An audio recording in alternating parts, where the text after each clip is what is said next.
Muy buenas tardes.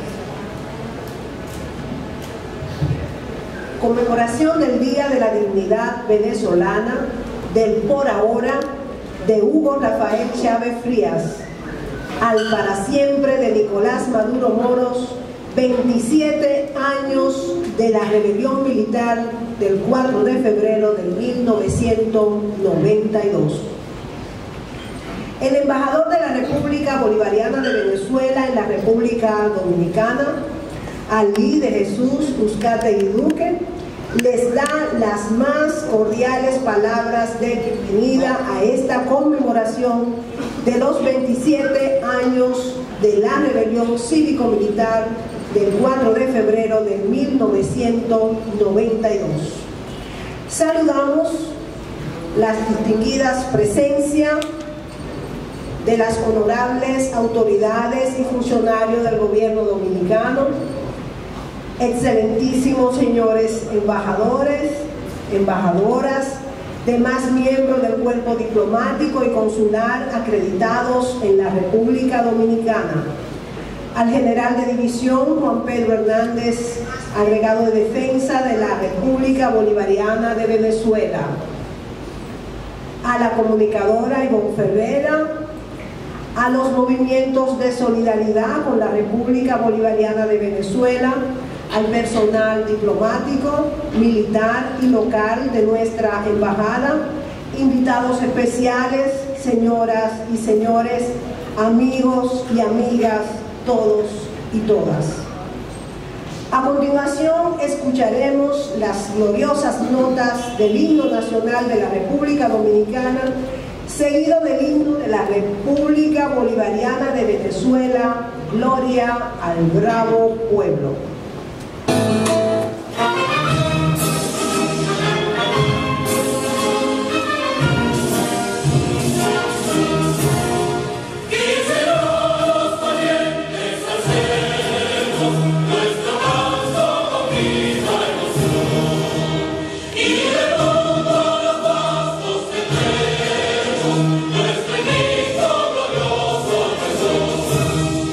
San recuerdo que te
recordada como la expresión de un sentimiento que se convirtió en el alzamiento de la voz del pueblo contra el neoliberalismo y el capitalismo, el enfrentamiento al sistema político destructor del presidente de derecha Carlos Andrés Pérez, materializado en una rebelión cívico-militar encabezada por el entonces teniente coronel Hugo Chávez Frías.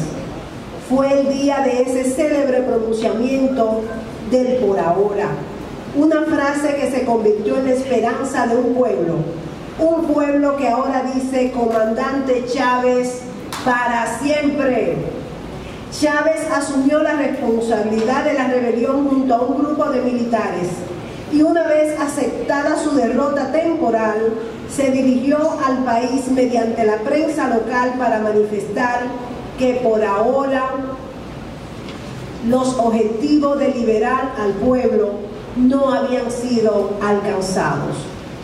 Para recordar esta emblemática fecha, contamos con la presencia de la acuciosa periodista dominicana Ivonne Ferreira, quien tuvo la oportunidad junto al no menos acucioso comunicador, ustedes que lo conocen, Bianco Martínez, de realizar una clandestina entrevista al comandante Hugo Chávez en los años que estuvo encarcelado en la cárcel de Yare, producto de los hechos del 4 de febrero, y que fue transmitida en la República Dominicana por el comunicador Dr. Julio Jacín en el año 1993.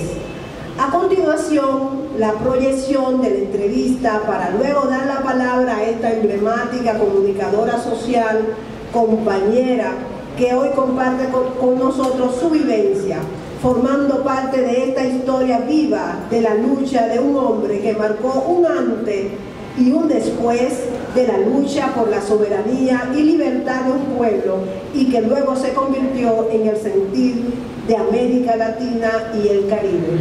Veamos.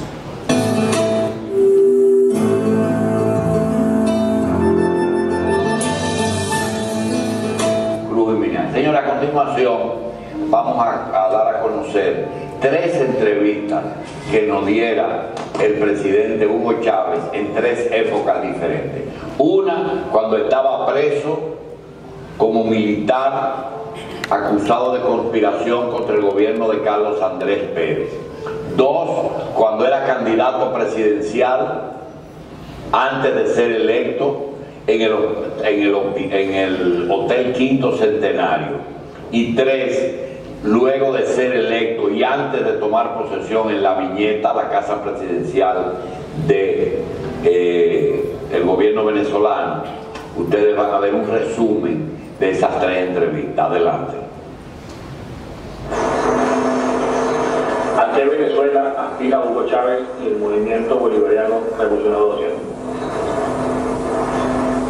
Bueno, eso forma parte del compromiso existencial, como antes lo definía, con profundo sentimiento, con profundo dolor. Los venezolanos hemos visto en los últimos años cómo Venezuela, nuestra patria, se fragmentó en 1000 pedazos. Y el reto actual es recoger del piso esos 1000 pedazos, esos 1000 fragmentos y rehacerlos. Actualmente no tenemos un rumbo, no tenemos un objetivo a largo plazo, no tenemos ni siquiera un mapa y una brújula para navegar por ese rumbo. Invitamos a Ivonne Ferreira.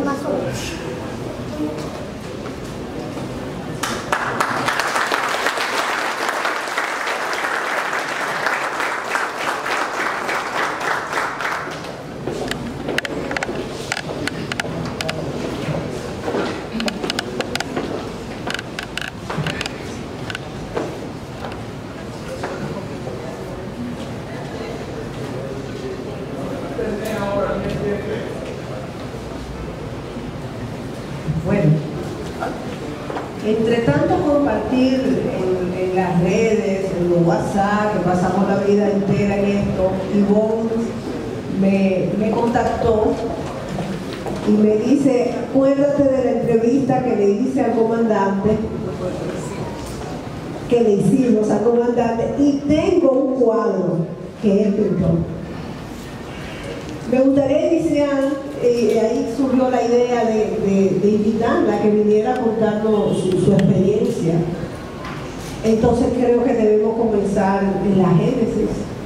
¿Cómo surge la entrevista, la idea, todo ese proceso que tuvieron Bianco y tú para ponerse de acuerdo, el Vía Crucis de Venezuela, la cárcel? ¿Cómo fue todo?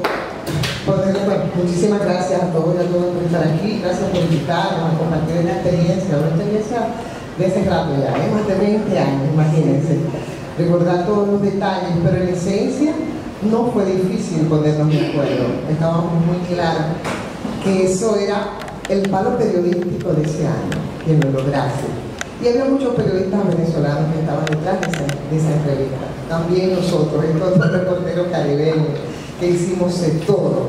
Y ustedes dirán, pero bueno, ¿y qué pasó? Porque ahí están leyendo las preguntas y no aparecen. Que como mismo lo dice el presidente Chávez, fue bastante difícil, muy difícil. Al final, después de 4 o 5 viajes a Venezuela y venir, duraron un tiempo más o menos considerable. Lo que terminamos haciendo en tiempos donde la tecnología no era tan avanzada como ahora, que tú vas con tu celular o con un bolígrafo y entonces tú grabas todo lo que quieres, y no teníamos una Betacam, pero sí una Hi8, que no era tan pequeña. Entonces, ¿de quién interrumpir? Es decir, surge la idea de la entrevista. Claro. Haciendo preguntar. Sí. Surge la idea de la entrevista. Hubo un viaje. No, hubo más de un viaje. Lo que quiero decir es por qué no aparecemos nosotros ahí, sino que aparece. Pero ¿qué pasó? Que en ese primer viaje ustedes no pudieron hacer. En ese primer viaje, donde nosotros, yo trabajaba en ese tiempo en radio y mi compañero Bianco Ángel Martínez en empresa escrita, éramos responsables de PS, recuerdo del país. Teníamos unos amigos venezolanos, Luis Dávila y su compañera Verónica Díaz, eran los contactos que teníamos nosotros en Venezuela con ellos, en una actividad, porque, bueno, tengo muchos vínculos en lo personal con Venezuela. De hecho, tengo una hermana que mientras que los venezolanos salen en esta piedra, mi hermana está en Venezuela y ella no quiere venir aquí, ella quiere quedarse, vivir allá, y de hecho vive allá. Entonces ese contacto primario, ¿no?, ya muy personal siempre teníamos y viajábamos a Venezuela. Y con estos compañeros periodistas nos presentan a una periodista y una escritora muy cercana entonces a Hugo Chávez, muy cercana, Ángela Zago, precisamente, que después estaba ya más distante. Con Ángela Zago nos presentan Verónica y Luis, y nosotros le decimos que queremos entrevistar al presidente Hugo Chávez porque viajamos a Venezuela entonces con esa intención, y era la persona que en ese momento era de confianza, era muy cercana. Y ahí entonces empieza el periplo para esa entrevista, con todas las implicaciones que tenía en términos de seguridad, en términos del acceso, la logística, los recursos. Pensábamos hacer una entrevista para prensa escrita, pero bueno, dijimos sí. Y entonces la respuesta de ella fue: hay que consultar al presidente Chávez, a Hugo Chávez. Y si él dice que sí, entonces vamos a empezar todo el trabajo para hacer la entrevista. Y en efecto, muchos días después, bueno, pues dijo que sí. Me imagino que la depuración de nosotros se hizo en ese momento, porque supongo que en ese momento tampoco todo ese periplo y todas esas complicaciones se harían con cualquier periodista que quisiera ir a entrevistar a Chávez en ese momento. Nos sentimos casi privilegiados de que dijera que sí, y con mucha fuerza y con mucha determinación, e impulsada primero, por supuesto, por este deseo de tener la noticia del momento en términos de la región, y segundo, por supuesto, no vamos a negarlo, es claro que nosotros estábamos también muy permeados por esos cambios, ¿verdad?, a raíz de ese levantamiento cívico-militar rebelde en Venezuela, y esos cambios que se estaban dando y las comparaciones que hacíamos con la situación de nuestro país, ese levantamiento bolivariano, que de hecho sabíamos muy bien que era una forma de ruptura con el bipartidismo en un país muy permeado, como muchos países de la región, por la corrupción y por la crisis de los partidos. Entonces era interesante esa conversación, o sea, no solo como periodistas en ejercicio, sino también como personas que no estaban ajenas al seguimiento y a todos esos procesos de cambio que se estaban dando en América Latina. Ahí comienza entonces definitivamente todo el proceso de dónde vamos a hacer, qué vamos a hacer. Vamos a hacerla para televisión, no solo para radio donde yo estaba, no solo para prensa escrita donde estaba mi compañero Bianco, y entonces ahí fue la gran complicación, pero qué bueno porque perduró en el tiempo, ¿no? Y bueno, ya no nos ayudaba el tema de la tecnología. Como no nos ayudaba el tema de la tecnología, lo hicimos con una cámara Ray 8 que tuvimos que desarmar y que pasarla de contrabando en la cartera de la que era compañera del presidente Chávez entonces, donde en más de una ocasión pernoctamos en su casa, de las 4 o 5 veces que tuvimos que viajar a Venezuela para finalmente conseguir esta entrevista, que al final no pudimos entrar. El último viaje lo hice yo, no Bianco, y entonces no nos quedó más remedio que con la cámara desarmada e introducida a la cárcel y vuelta a armar, ¿verdad? Pasar entonces el cuestionario, que es el que usted escucha. ¿Quién entra la cámara? ¿Quién la entra? La esposa del presidente Chávez en ese momento. En una de las visitas que hacía acá. En una de las visitas dentro de la cartera, yo no sé, fue terrible, ¿no? Entonces se desarmó por piezas. Fue muy largo el proceso, porque realmente ustedes podrán imaginarse el contexto, fue muy complicado. Y no se introdujo de una vez. ¿Qué tamaño más o menos tenía esa cámara? La cámara Ray 8 era algo así, una Ray 8, ustedes recuerdan, ya eso es que yo no usé, pero era algo así. Entonces por trozos, por pedazos se fue llevando, no todo en un mismo día, y luego se fue rearmando, y así fue, por mucho tiempo. O sea, cuando al final, entonces ya tuvimos nosotros esa entrevista. Aquí también hubo un peligro. ¿Quién prepara el cuestionario que le envían a Chávez? Lo preparamos bien con ellos.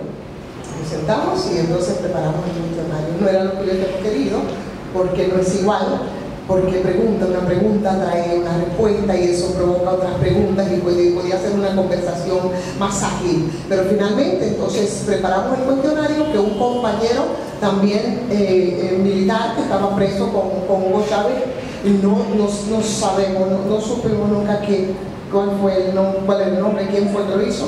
Entonces le leyó las preguntas y después fue otro proceso para sacar el cassette, no la cámara nunca apareció más. Eso se quedó de cámara ni nos pregunten, que esa hay 8 por pedazos, una vez armada y desarmada de nuevo y vuelta a sacar. Quién sabe dónde fue a parar, pero para nosotros poco nos importó. Lo importante es que teníamos esto, que es un fragmento, una entrevista de 2 horas, una entrevista bastante larga, interesante, donde ahora en el tiempo tú escuchas, por ejemplo, a Hugo Chávez cuando habla de la Venezuela y cómo se encontraba en ese momento, en pedazos, en trozos, y la gran responsabilidad histórica que tenían de rearmar a esa Venezuela, y que solo 20 años, después de 20 años, ellos entonces empezarían y podían definir hacia dónde finalmente, de manera concreta, avanzaría y caminaría Venezuela. Y ahora cuando ves ese proceso, en el momento en que nos encontramos, precisamente después de todos esos cambios, después de todas esas iniciativas que se hizo con el gobierno bolivariano, vemos la situación ahora y parece una ironía. Quiero volver a la entrevista. Cuando tú recibes el cassette, tú y Bianco, ¿cuál fue la impresión? ¿Que te impresionó el nivel cultural de este guardia? No, claro que sí. No, nos impresionó bastante, aunque no nos sorprendió. Absolutamente, no nos sorprendió. Debemos decir que en uno de esos viajes pernoctamos 2 veces en su casa. ¿Cómo era la casa? Y recuerdo perfectamente que era la maizantera, así se llamaba. En Venezuela, aquí venezolanos que están más que yo saben, Quinta Maizantera, Quinta tal cual, ¿cierto? Y eso me encantó cuando llegamos a la Quinta Maizantera, así se llama, así decía su casa. Pero no era ninguna quinta, era una casa normal, me parecía, pero como, oye, tú respirabas, me impresionó muchísimo porque tú respirabas a Simón Bolívar. Yo digo, Dios mío, ¿por qué tienes de todo Simón Bolívar? Cuánta literatura, cuántos cuadros. Increíble ir al estudio, a tu oficina, en su casa, y tú respirabas Simón Bolívar. Y recuerdo que mi compañero que no llegó a ir a la casa, digo, no, es impresionante, ahí solo se respira Simón Bolívar en esa casa. Y el día antes de la entrevista, ahí nosotros nos quedamos a dormir, yo me quedé a dormir, para luego entonces el otro día ya cuando iba finalmente, ya se había completado y se había rearmado la cámara en la cárcel. Y eso fue parte de la entrevista. Luego fue otro periplo, cuando llegamos aquí, nosotros no podíamos creerlo. Definitivamente, cuando yo salí de Venezuela y que yo supe, que yo vine con mi caseta y que yo llegué, que no me interesé, porque mi temor era, digo, Dios mío, me lo van a quitar, me están viendo, o sea, en ese momento era complicado, era bastante difícil. Cuando finalmente nosotros nos juntamos con ese casetito que pudimos verlo. Lo sacó la compañera de Chávez.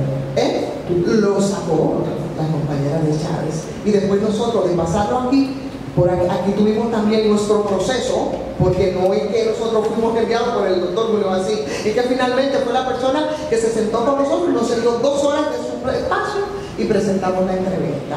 Porque nos pusieron obstáculos, otro programa. Y quizá vuelvo al inicio, ¿quién financió esa entrevista? Nosotros. ¿Fue idea tuya de Bianco? Sí, nosotros. Nosotros iniciada por ustedes. Por nosotros, pero no es que tampoco nosotros dijimos, bueno, vamos a hacer el financiamiento porque nos sobra el dinero y porque queremos entrevistar sobre Chávez. No, era parte de un proyecto que nosotros queríamos hacer de entrevistas así, de ese tipo y en ese nivel. Y entonces luego, bueno, pues además del valor periodístico, también era una forma de nosotros de manera freelance, legítima, independizarnos como reporteros con entrevistas de impacto, pero nos duró muy poco, realmente nos duró muy poco, porque con esa entrevista a una de las primeras personas que visitamos, y que me voy a reservar el nombre, productores, de verdad, con programas de mucho rating, y fuimos, mira lo que tenemos. Ustedes piensan los dominicanos en la época, a lo mejor pueden saber quién era el matatán de la televisión dominicana. Así es. Y entonces nos digo, mira, le pagamos, pero lo que ustedes quieran, porque, oye, esa entrevista, pero los créditos no, porque no es la filosofía del programa. Y nosotros salimos, me recuerdo que salimos de por aquí cerca de la Bolívar, de esa oficina Bianco y yo con nuestro casetito. No, señor, nuestros créditos no los negociamos en absoluto, solo tiene precio. Y nos fuimos y finalmente digo, mira, sin denle una mala venga, vamos a sentarnos aquí en Televisión Nacional y vamos a presentar este material que finalmente mandamos entonces a Venezuela y que ellos reprodujeron, porque fue tan valioso que ni siquiera los periodistas venezolanos, yo no sé si... No lo habían logrado. No lo habían logrado, yo no sé si es porque ellos no pudieron haberlo hecho, pero nosotros fuimos, oye, es que dijimos que sí que vamos a entrevistar al presidente Chávez, íbamos, volvíamos, seguimiento. Y finalmente lo hicimos. Tú sabes que él sentía un amor profundo por lo dominicano y a lo mejor eso incidió. Claro, por República Dominicana. De hecho, vemos algunas referencias que él hace ahí a nuestro poeta, a Pedro Mir, un poco graficando la situación venezolana en ese momento, sobre todo cuando se le preguntaba en perspectiva cómo proyectaba, ¿no? A partir de esas iniciativas que se estaban tomando y por supuesto que se sustentaba de manera espectacular en ese verso de Pedro Mir. Exacto. Así es. Así, claro, por supuesto, se lo sabía de memoria. ¿Qué tú sentiste de ese encarcelado? Oye, haciendo política desde la cárcel. Una fascinación, de verdad, y esa decisión, además, Juan tenía mucha formación, pero sobre todo esa decisión y ese espíritu aguerrido en el momento en el que se estaban produciendo y era necesario esos cambios en América Latina, y esa fascinación, por supuesto, tuvo mucho sentido porque pues Hugo Chávez fue un líder continental, definitivamente. Y bueno, ¿sabes qué? Cuando estaba luego en campaña tuvimos la oportunidad de luego entonces de entrevistarlo. Yo trabajaba como reportera política para el periódico Hoy, justo en uno de esos almuerzos del Grupo Corripio, en esa visita aquí, ya Hugo Chávez, pretendiendo ser presidente, fue invitado. Y ahí tuve la oportunidad de entregarle esa entrevista completa, porque aquí solo hemos visto fragmentos, o sea, fueron 2 horas. Ahí fue cuando Y ahí entonces yo le dije, ahí fue cuando realmente nos conocimos. ¿Qué te dijo? No, la verdad que fue increíble, mira, un abrazo impresionante, fue indescriptible para mí. En ese momento, y ahí entonces yo le entregué la copia de la entrevista en un cassette. ¿Cuál era esto? Sí, en un Betacam en ese momento, exactamente, ahí entregamos la entrevista. Y después, cuando ya el presidente Hugo Chávez, cuando él fue presidente, él extendió una visita muy formal a mi compañero a Miraflores. Y nosotros lo que planteamos, bueno, si nos quiere dar entonces otra entrevista ya en otras condiciones, para nosotros estaría muy bien. Luego se quedó un poco en el aire y no aterrizamos con esa segunda entrevista que quedó pendiente ya con el Hugo Chávez presidente, pero definitivamente que la experiencia y las condiciones que se hizo esta para nosotros fue muy pleno en términos profesionales. Quiero volver al plano periodístico de Julito Jacín presentando la entrevista. ¿Qué reacción hubo del pueblo? ¿Qué pasó ese día? ¿Quién le llamaba? ¿Qué le decían? ¿Ququé pasó ese día? Tú no tienes idea de cuántos guardias me llamaron. E incluso algunos guardias por ahí que tienen en su haber, increíble, la mayor cantidad de intercambios de disparos que pueda haber tenido policial. Uno de esos me llamó. Con una fascinación, sí, claro, muchos militares dominicanos se nos acercaron, digo yo, bueno. Pero no era reprobando, era contento y solidario. Fascinados y entendiendo que podían así como que reproducir, ¿no?, la experiencia venezolana. Así es, y a muchos militares nosotros le dimos la copia, le facilitamos la copia, pero claro, sí, muchos militares de alto rango. Es posible que por ahí ande el Hugo Chávez nuestro. Bueno, nos llamaron unos personajes, mira que para qué te cuento, pero igual, ¿no? Sí, sobre todo ahí, entre los militares dominicanos, de muchos militares dominicanos nos pidieron una entrevista, y ni qué decir de los medios, de los colegas periodistas también, que después ya que se había difundido, ¿no? Entonces, pero qué bien. ¿Llegaron a escribir sobre la experiencia en ese momento o con la entrevista también hacerlo por escrito? Mira, fíjate que no escribimos, no llegamos a escribir sobre la entrevista en ese momento. Nos quedamos con esto y esperamos rescatarla completa y entregarles también, como hicimos con el presidente Chávez en aquel momento, a esta sede la entrevista completa con otro material que también vamos a recopilar y que fue parte de todo ese proceso. Me hablaste de la casa de Chávez, que se respiraba Simón Bolívar.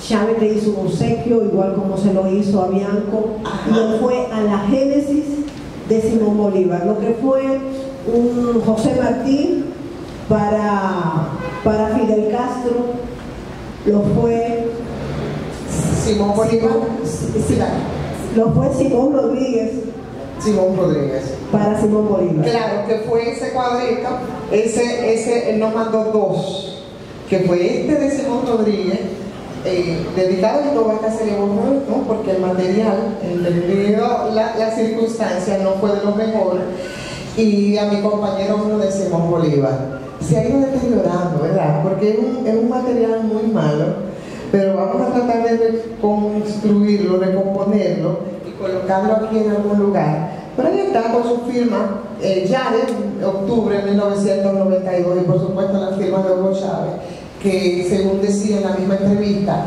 a la pintura, que parece que tenía ya bastante experiencia en formación, era de las cosas a las que se dedicaba. ¿Qué lo hizo? ¿Qué fue que lo pintó? Sí, claro, nos mandó. Dentro de ese tiempo que él decía, no hay espacio para el ocio. No hay espacio para el ocio, no. Dentro de las formas de llenar ese ocio estaba, por supuesto, en la pintura. Y entonces nos mandaba como agradecimiento, quizás, no sé, nos mandó estos dos cuadritos con el cassette. A mí este de Simón Rodríguez, que todavía conservo, y a Bianco el de Simón Bolívar, que también tiene con él. No sé si tú quieres alguna anécdota más que contarnos. Si se queda algo por ahí, no sé, de la casa.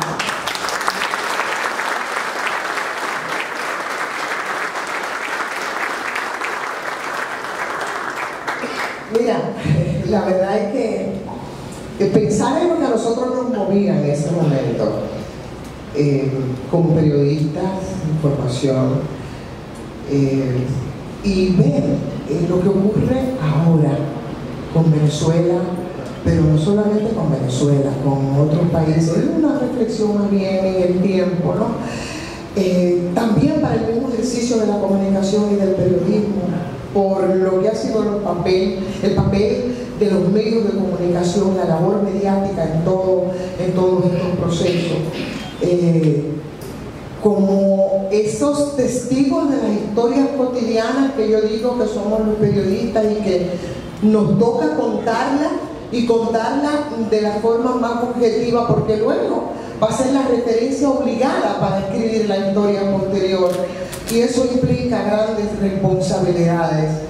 Y cuando pienso entonces en mi país, para no irme mucho más allá del ejercicio, y todo el esfuerzo que nosotros hicimos, no solamente por ese palo periodístico del momento, sino porque no podíamos ser indiferentes por formación, por ética, por compromiso social, mucho más allá de esa responsabilidad como periodista, que ahora tú sientes está tan ausente.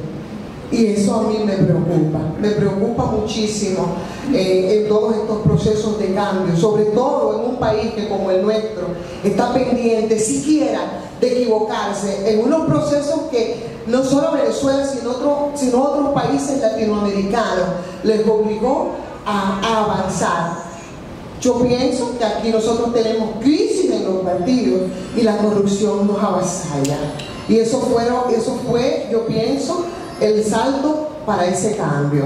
¿Qué pasó en Venezuela, por ejemplo, cuando Carlos Andrés Pérez y la situación que ocurría en ese país? ¿Qué pasó con el Fondo Monetario Internacional y esas políticas neoliberales? ¿Qué pasó cuando Venezuela estaba en una crisis vorágine terrible?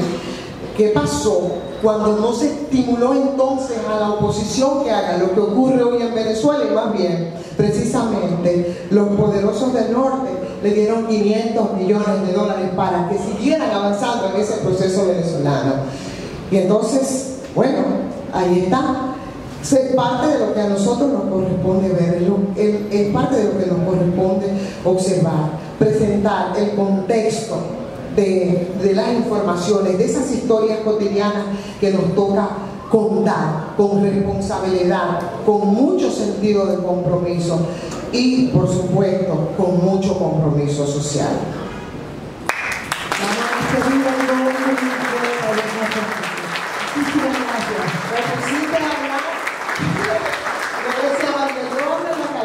O escribo en la redacción, no ponga nada. Y hay gente, yo no vi a nadie, no me asusta. Tratándose de Chávez vivo.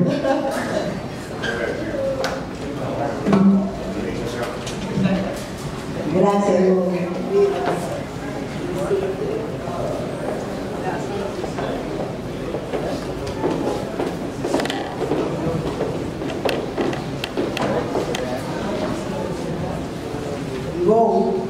Entonces el cuadro tú lo vas a dejar. ¿Sí? El cuadro se queda.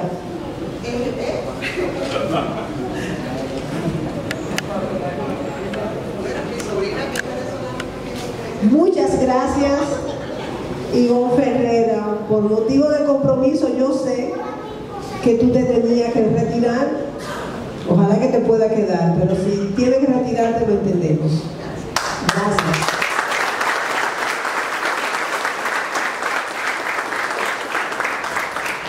Palabras del compañero Pedro Franco en representación de la solidaridad dominicana con Venezuela.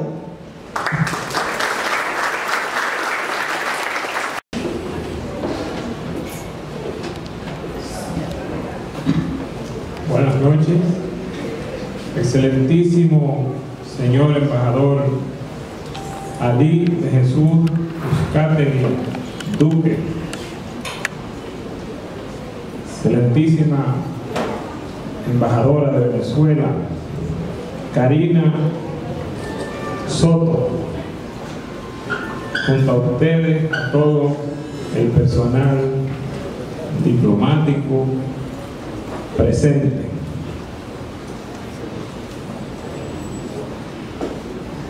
Invitados y público en general. Hoy,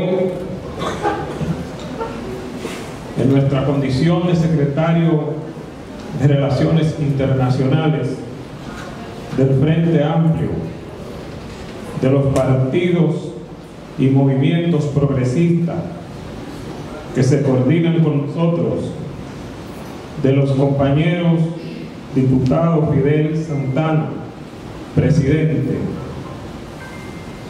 Juan Uvieres del Rosario, vicepresidente, Juan Dionisio Rodríguez Restituyo, secretario general, también de los movimientos sociales en que participamos y de la solidaridad, y muy especialmente de ALBA Movimiento, nos permitimos saludar a los presentes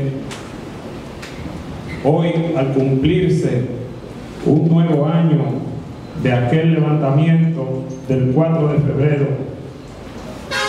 Ante todo, ustedes, nosotros queremos reafirmar nuestra permanente y coherente solidaridad con Venezuela, la revolución bolivariana y con Nicolás Maduro Moro, único presidente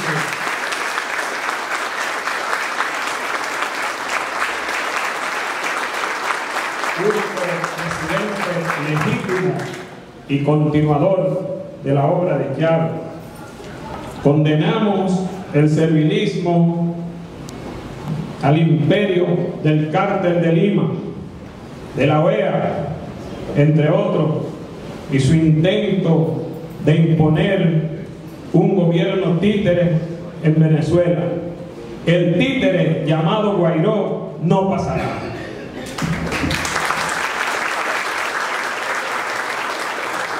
Afirmamos que defender a Venezuela es luchar porque sea respetada la integridad territorial venezolana, su soberanía y el derecho a su autodeterminación, porque sus riquezas no sean robadas como pretende el imperio y ha comenzado bloqueando fondos y asignándolo a los enemigos de Venezuela.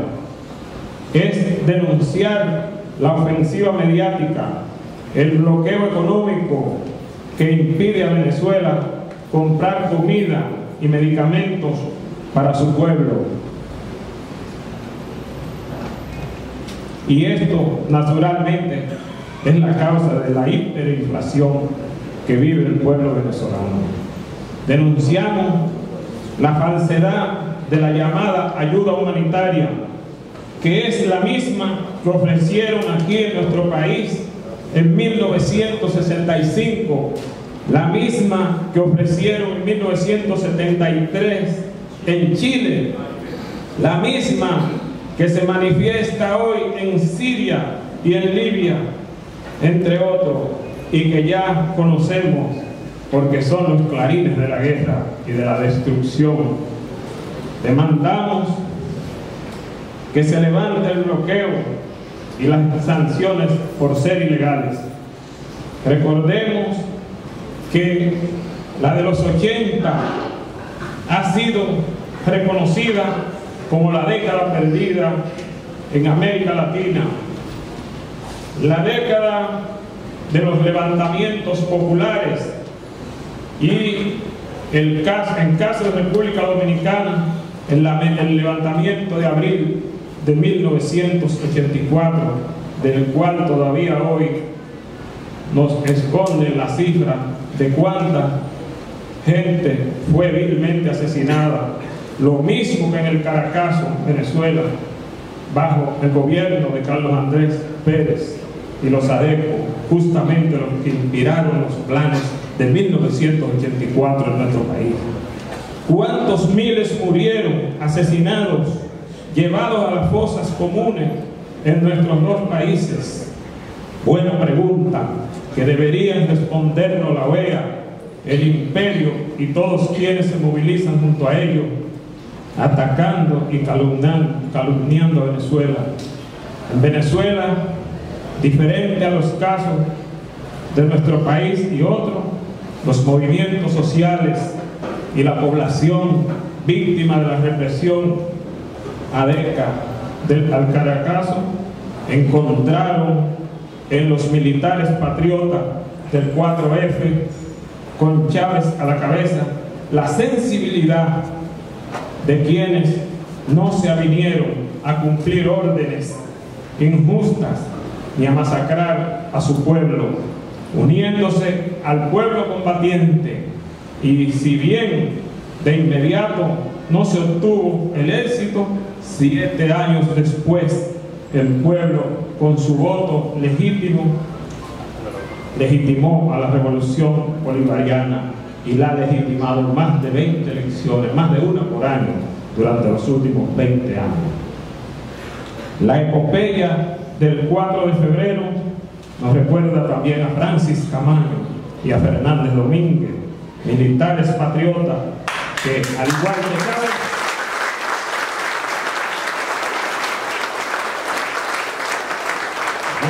en 1965 también se coronaron con la gloria.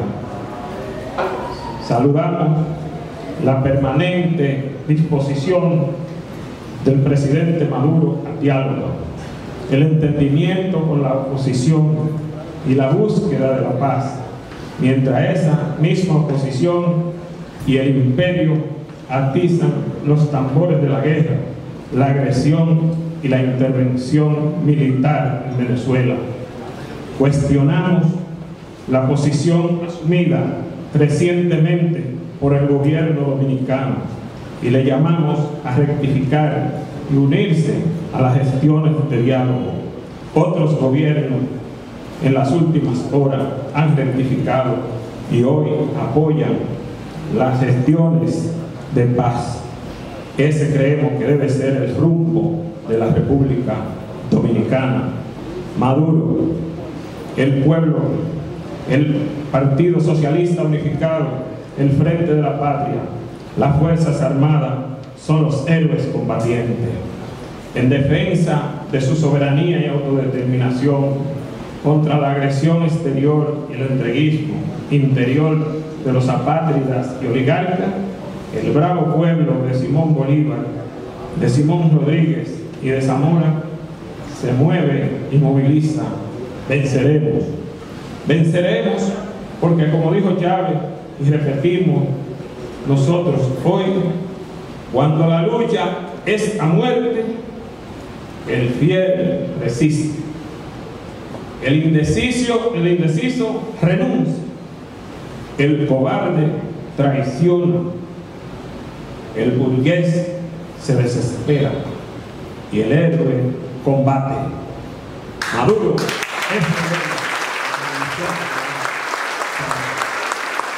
Extraordinarias palabras, Pedro. Vamos a invitar a Johnny Báez del Comité Danilejo de Solidaridad con la República Bolivariana de Venezuela.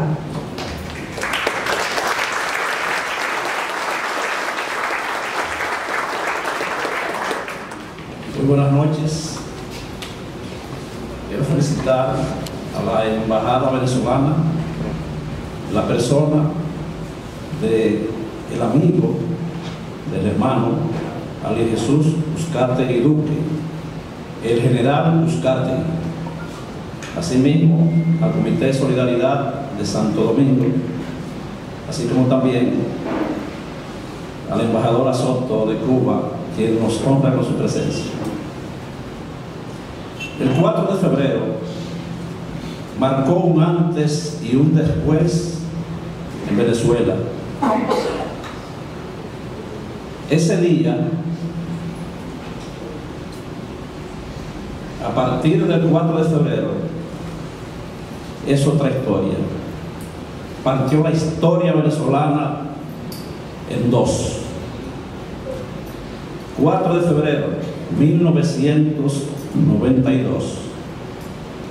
Este servidor se encontraba a 2 cuadras del Palacio de Miraflores, en la esquina de Toro, 11 de la noche, cuando le digo al dueño de la casa donde yo estaba visitando, que era una familia dominicana, que tenía que marcharme porque en mi casa me estaban esperando algunos compatriotas para una celebración. 11:10 aproximadamente, yo salgo de la casa, paso por enfrente del Palacio de Miraflores y noto un ambiente, el aire enrarecido, algunos silbatos. Ya el palacio estaba rodeado. Bajo por el puente de Yaguno, tomo la avenida Baral, rumbo a mi casa, que quedaba aproximadamente 6-7 cuadras en la esquina de Lucario. Ahí vivía yo en un piso 23. Llegué rápido, muy presuroso, caminé, la hora lo meritaba.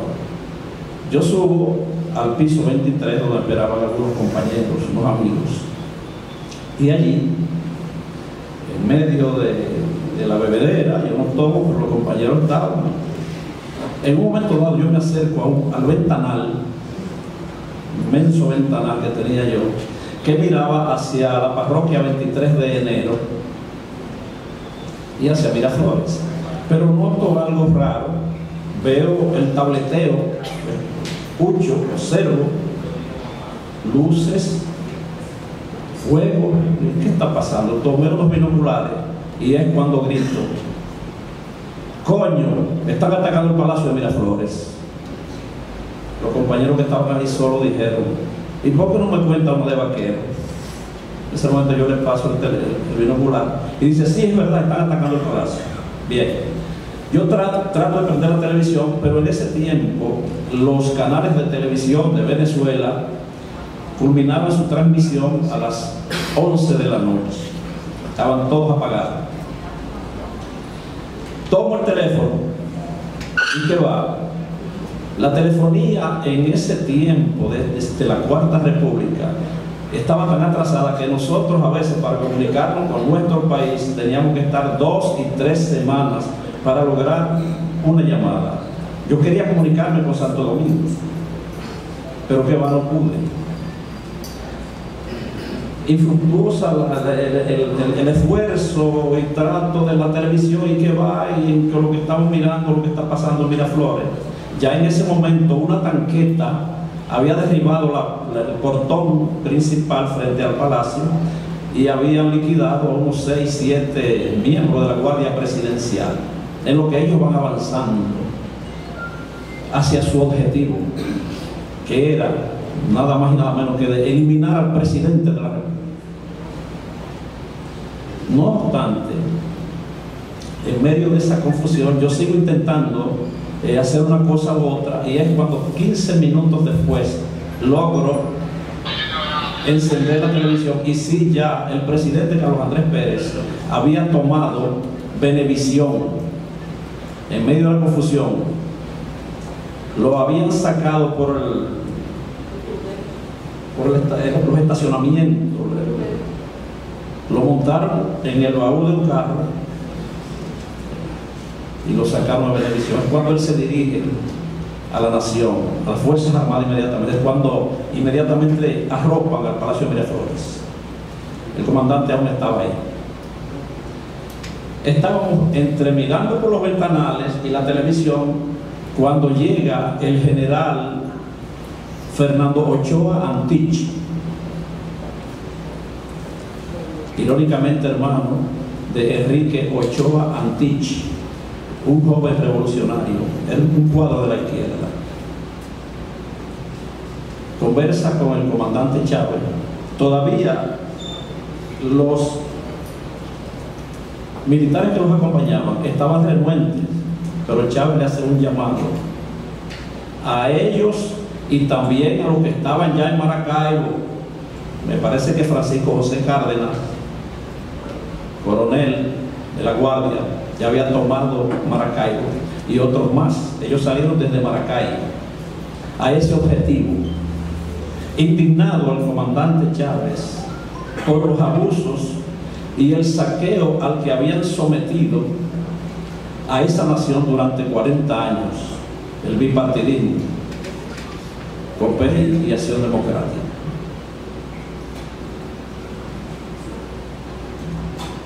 En el momento en que el coronel le entrega su fusil, le pone las armas,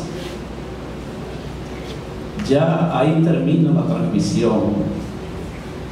Y a partir de ahí cambió la historia para bien de una nación que había sido maltratada, saqueada por un puñado de ladrones, de saqueadores, que de manera impune actuaron siempre. 2 meses después, 11 de abril, 2 meses después de ese acontecimiento, el 11 de abril, yo tengo la oportunidad de visitar el Palacio de Miraflores con el doctor José Francisco Peña Gómez, porque habían asesinado a un dominicano en la prisión de Tocuyito, en el retén de Tocuyito, estado Carabobo. Un retén es una prisión. En el retén de Tocuyito matan a un dominicano. Peña Gómez, que se encontraba allí, yo lo vi con el hotel Caracajito, y le pido que ese dominicano hay que repatriarlo, y él me pide que vayamos al Palacio Miraflores a hablar con el presidente Pérez. Y fuimos allí, entramos por la parte de atrás, y cuando yo veo este cuadro dantesco 2 meses después, le digo, doctor, ¿qué está pasando? Y dice, camina. Estábamos en el Salón de los Espejos. Carlos Andrés Pérez había dado la orden de que no se levantara absolutamente ni siquiera un escombro de aquello que pasó allí. Y yo tuve que caminar en medio de esos escombros y sangre por todas partes, porque él había dicho que él quería que el mundo viera el desastre al que se sometió el Palacio de Miraflores. Pero él no hablaba del saqueo al que ellos mismos habían sometido a ese país durante 40 años. No me puedo extender mucho por el tiempo. No obstante, quiero decirles que sí, esa noche en mi apartamento había una celebración, y la celebración era de un cumpleaños, y ese cumpleaños era de un vanilejo que nació el 4 de febrero de 1955. Ese soy yo. Muchísimas gracias.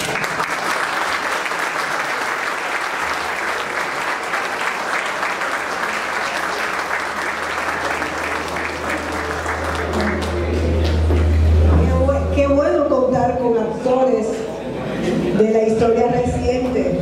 Felicidades, Yoli. Hoy más que nunca la lucha sigue. 27 años después, ese por ahora de Chávez va acompañado del para siempre de Nicolás Maduro Moros,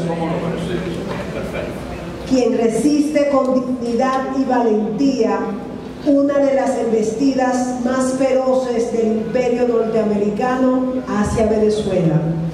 Pareciera que olvidan que se está dirigiendo a la patria guerrera de Bolívar. A continuación, la proyección de un video que resume lo que es el sentir popular de esa frase que inmortalizó al comandante Hugo Chávez, y que en estos momentos su hijo político, el presidente legítimo y constitucional Nicolás Maduro Moros, defiende junto a su pueblo, siempre combativo, siempre valiente, siempre en resistencia contra el imperio y en defensa de la soberanía de la Venezuela libre y soberana, que es también la defensa de la patria grande. Del por ahora de Chávez al para siempre de Maduro. Veamos.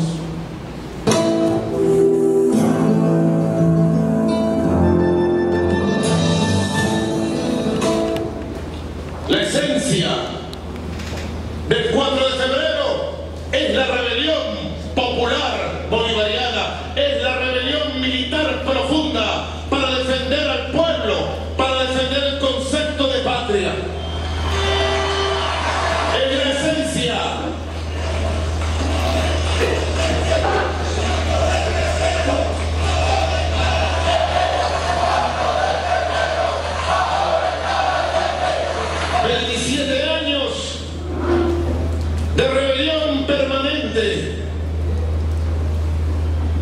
Rebeldes somos, somos rebeldes. Y así deben ser ustedes, mujeres, rebeldes, rebeldes. Así deben ser ustedes, jóvenes, rebeldes. Así deben ser ustedes, hombres, civiles, militares, rebeldes frente a la injusticia, rebeldes ante el imperialismo, rebeldes ante la oligarquía. 27 años de rebeldía y dignidad. Hace unos días conmemoramos los 20 años de la llegada del gobierno por el voto popular de nuestro comandante Hugo Chávez. 20 años de inicio de la revolución bolivariana. 20 años de batalla y victoria. Y hoy pudiera yo resumir en una frase lo que es este tiempo histórico. 27 años de rebelión permanente y 20 años de batalla y victoria permanente del pueblo en unión cívico-militar. Eso es la verdad de nosotros. Somos de verdad.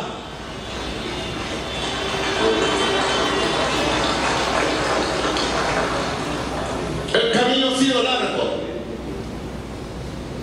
Este es el periodo revolucionario más extenso, más profundo, de mayor impacto histórico de 200 años de república.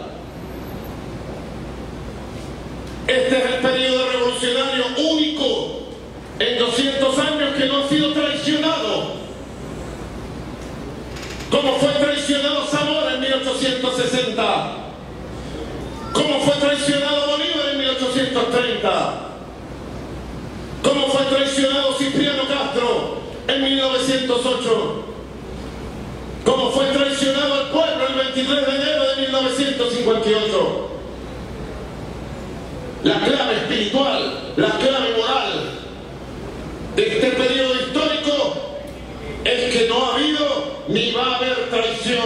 Ha habido lealtad al pueblo, ha habido lealtad a los ideales, a la esperanza, a la causa histórica. Lealtad suprema.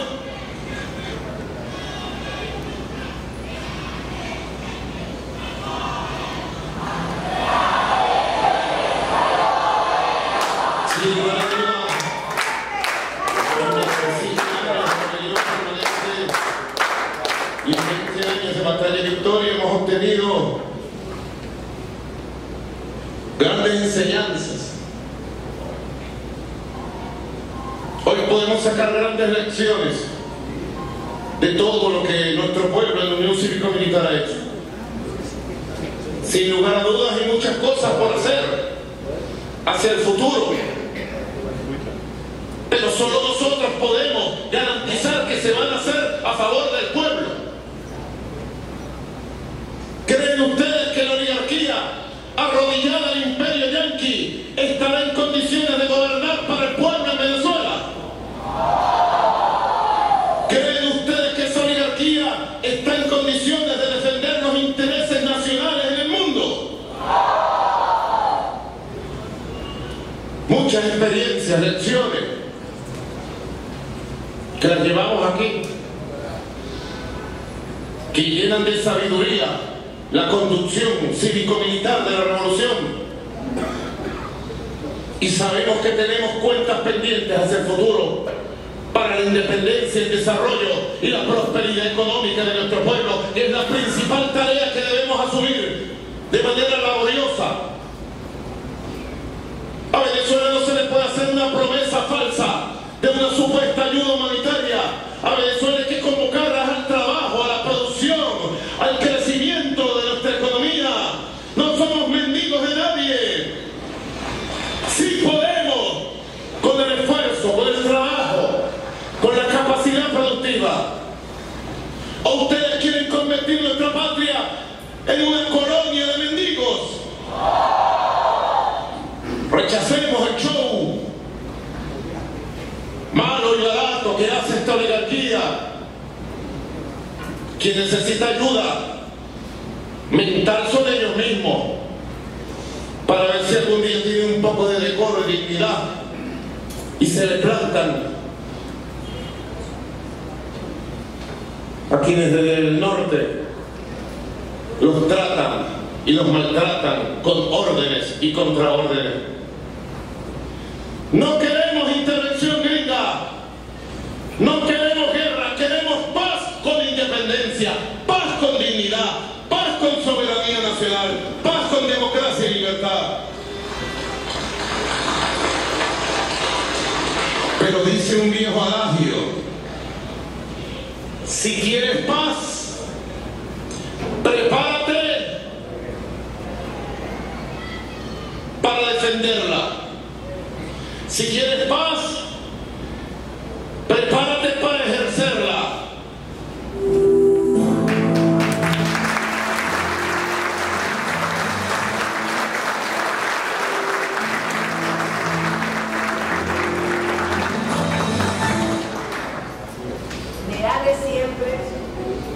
Leales siempre de la ignorancia única. A continuación, vamos a dirigirle las palabras a una persona que la vida la puso en la disyuntiva de ser leal cuando a Chávez le dieron aquel golpe de Estado, disponer su vida e ir a su encuentro, tomarlo, traerlo y entregárselo al pueblo. A él le ha tocado ser leal de nuevo. Con ustedes, el excelentísimo embajador de la República Bolivariana de Venezuela, Alí de Jesús Uzcategui Duque.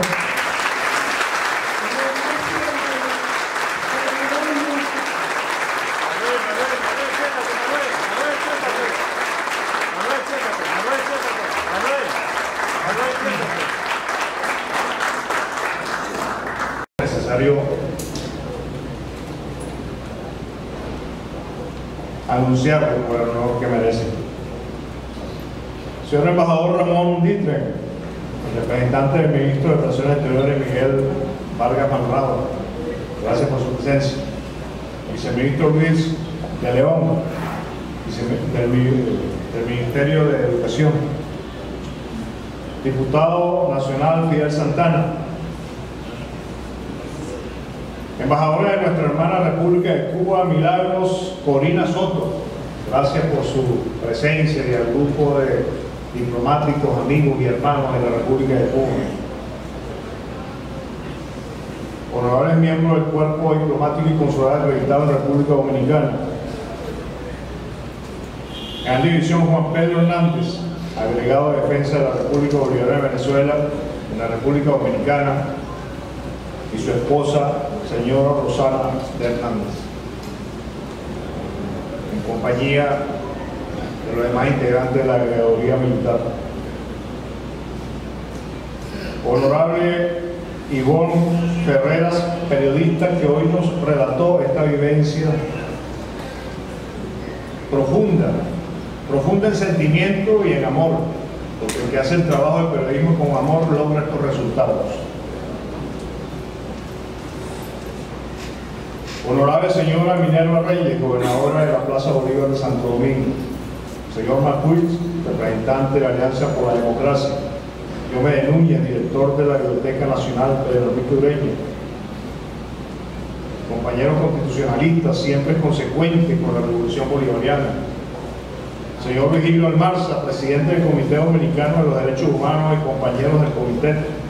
Señora Virtudes Álvarez, del Partido Comunista del Trabajo. Doctor Secundino Palacio, profesor economista Tito Olivo. Maribel Núñez, por su amena disposición a esta actividad tan importante para nosotros, no solamente los venezolanos, sino para el pueblo de América Latina y el Caribe, y por qué no, del mundo. Movimiento de solidaridad con la Revolución Bolivariana, Comité de Solidaridad con la Revolución, Agenda Solidaria, compañero del Comité de Derechos Humanos, compañero del FALPO, del MPD, Solidaridad de Baní. Gracias por la solidaridad de siempre en su presencia. Definitivamente tenemos el amor y la hermandad y la integridad de los grandes pueblos que es República Dominicana y Venezuela. En verdad que hemos tenido una noche y una tarde de sentimiento cuando hablamos de la dignidad de un pueblo, de la dignidad de Venezuela, de la revolución bolivariana y lo que ha significado desde 1999 a esta fecha.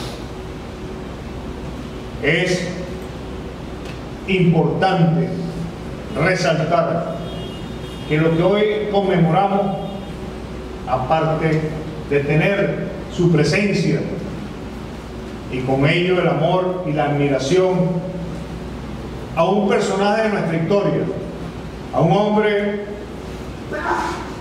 que ha marcado la revolución bolivariana, a un hombre como el pueblo llano y franco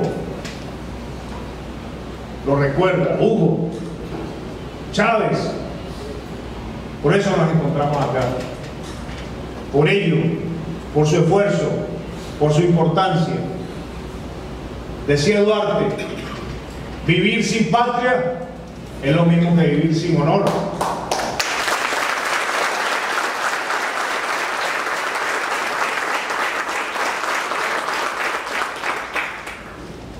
Bolívar recordaba en su época: los Estados Unidos parecen destinados por la providencia para sembrar en América la miseria en nombre de la libertad.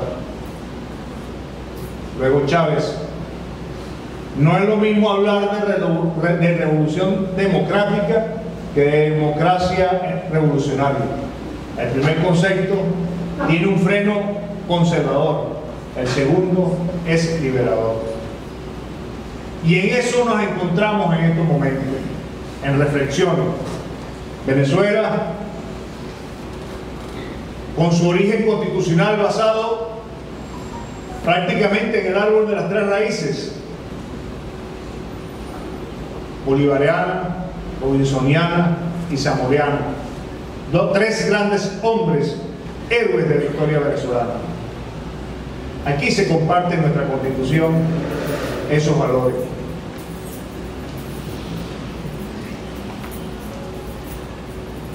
Y hoy los venezolanos y las venezolanas nos encontramos defendiendo no solamente a la nación, al país, al pueblo, sino a la vigencia de este libro, la Carta Magna, la Constitución de la República Bolivariana de Venezuela. Las acciones del imperialismo contra la República Bolivariana de Venezuela no han sido objeto por problemas de índole político específicamente, aunque ello conlleva la política, nuestras constituciones.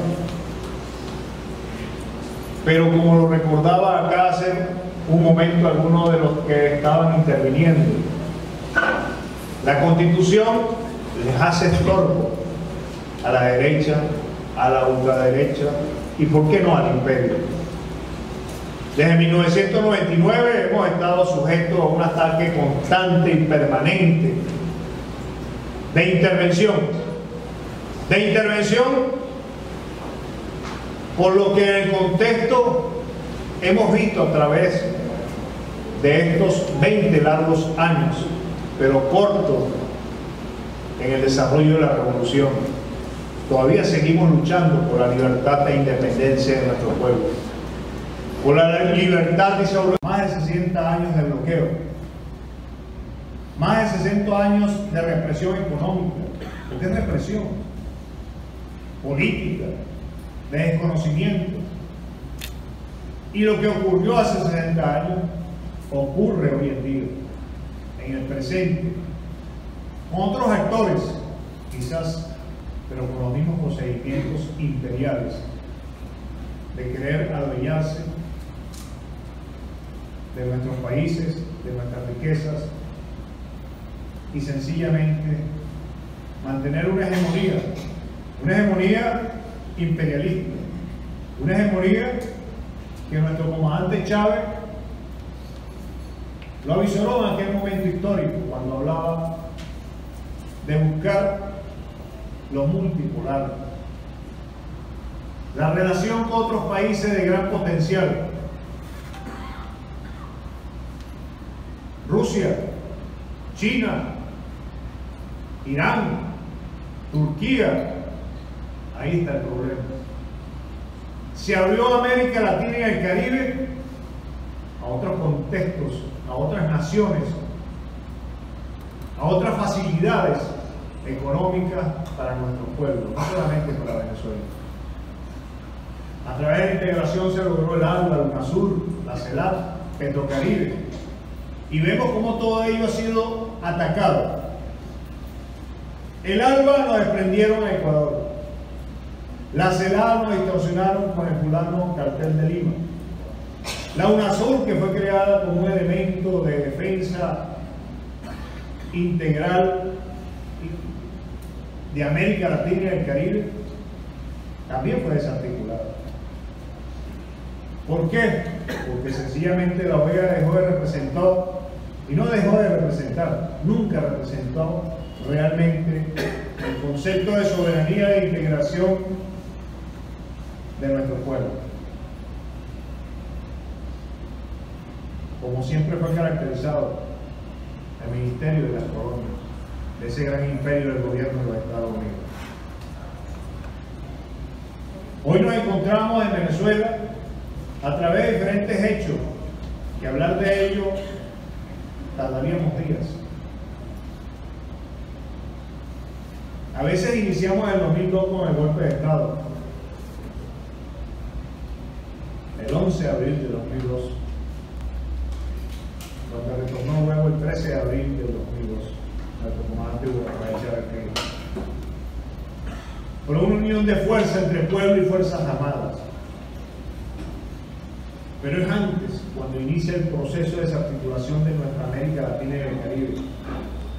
Ya para 1980, el gobierno de los Estados Unidos, o como siempre recuerdo al profesor Don Juan Bosch cuando hablaba del pentagonismo, representado por las grandes corporaciones, el poder militar y la industria militar, empezó a hablar de la desintegración de los ejércitos, o mejor dicho, de la desaparición de los ejércitos, donde se presentaban como los defensores de la democracia y que no podíamos en ningún momento estar en peligro porque nos cuidarían la seguridad y soberanía de nuestros países y que por ello las Fuerzas Armadas no eran necesarias. Y es antagónico porque estamos hablando de los años en donde tanto de la derecha como la ultraderecha o del centro gobernaban diferentes países. En Venezuela, representado por partidos de derecha, y con todo ya venían actuando sobre las Fuerzas Armadas para que se autoeliminaran. Cuando llegó el comandante Chávez en 1999, nuestras Fuerzas Armadas estaban debilitadas totalmente. Si acaso teníamos para combatir, si es que se puede llamar combatir, 24 horas de pertrecho. Los sistemas de armas inutilizados y la capacidad de combate en recursos humanos disminuido. Por lo tanto, la llegada de nuestro comandante Hugo Rafael Chávez Frías, aparte de responder a una necesidad de un pueblo que se levantó en 1987, en 1989 y en 1992, siendo él el autor del Por Ahora, nos dio un resultado positivo en 1999 y con ello el fortalecimiento no solamente de las Fuerzas Armadas, sino del pueblo venezolano. Hoy nos encontramos bajo el asedio de los Estados Unidos, del gobierno de los Estados Unidos de Norteamérica, de países satélites. A muchos de ellos no les gusta que le digan países satélites, pero ¿qué se le puede decir todo aquel que gira alrededor de algo, verdad? Pero hay muchos países que giran alrededor de los Estados Unidos, del gobierno de los Estados Unidos, y que lo que no hacen es más que cumplir órdenes, menospreciando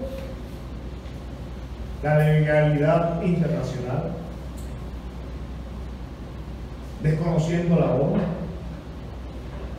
y, por supuesto, desintegrando la OEA, que nunca de alguna u otra forma ha cumplido su tarea. Ustedes, dominicanos, amigos, hermanos, conocen mejor que yo de eso. Por ello, el día de hoy, para nosotros, más que una conmemoración, es un recuerdo de lo que tenemos que seguir haciendo para la defensa de nuestra soberanía, de nuestra independencia, de nuestra autodeterminación.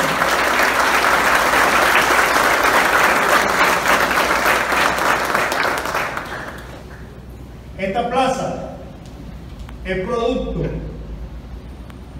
de dos estadistas, y cuando digo de dos estadistas, porque acordaron construirlo en el momento del presidente Leonel Fernández y el presidente Hugo Rafael Chávez Frías. No por el símbolo, sino por el proceso de integración que hemos vivido el pueblo dominicano y el pueblo venezolano. Es trascendental. Es más allá de Patricio Duarte, más allá del mismo padre libertador Simón Bolívar, cuando recordamos que su cuarto abuelo nació en la provincia de Altagracia.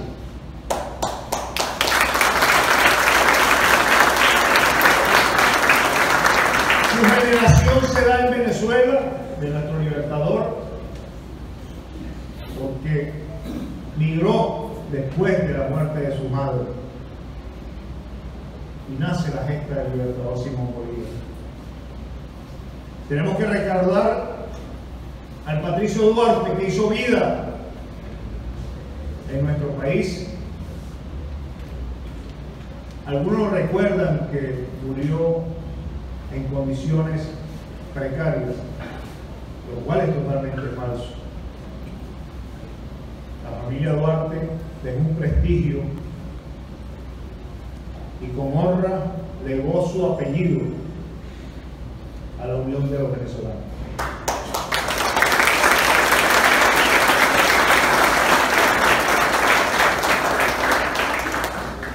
Hoy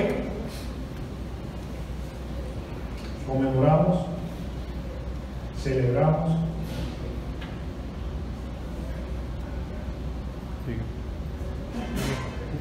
recordamos con mucho amor todo el trabajo tesorero que hizo en Revolución y que se sigue haciendo en Revolución por nuestra patria. Es una intervención muy larga, pero quiero acortarla con la expresión que nos mantiene hoy en vivo y agradeciendo su asistencia con amor, con amor, con amor de hombre, con amor de ser humano, que debemos de tener todos. Leales siempre, traidores nunca.